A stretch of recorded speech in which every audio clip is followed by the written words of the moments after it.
The Indian Removal Act passed by Congress in 1830 was a dark chapter in American history. This act allowed the government to force Native Americans off their ancestral lands in the Southeast.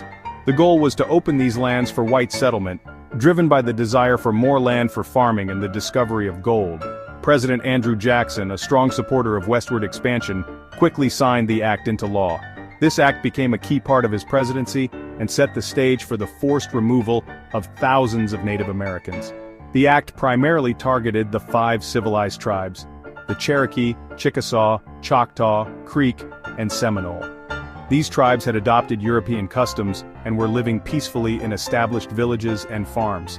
Despite their peaceful coexistence, the government viewed them as obstacles to westward expansion. This act marked the beginning of a brutal chapter in the history of Native Americans in the United States. President Andrew Jackson played a significant role in the Indian Removal Act.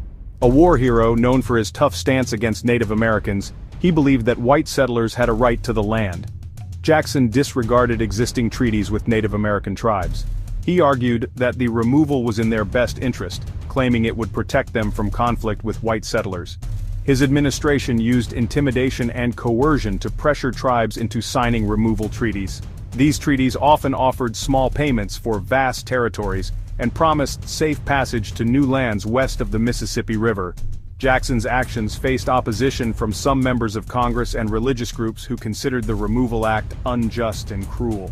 However, their protests were largely ignored, and the stage was set for the forced removal of Native Americans. The Indian Removal Act led to the violation of numerous treaties that the United States government had previously signed with Native American tribes. These treaties recognized tribal sovereignty and guaranteed their land rights. The Cherokee Nation in particular fought against the removal through legal means. They took their case to the Supreme Court, which ruled in their favor in Worcester v. Georgia in 1832. However, President Jackson refused to enforce the Supreme Court's decision, famously stating, "John Marshall has made his decision. Now let him enforce it." This disregard for the law demonstrated the government's determination to remove Native Americans regardless of legal obstacles. Other tribes, including the Seminole, resisted removal through armed conflict. They fought bravely for their homelands but were ultimately outmatched by the U.S. military.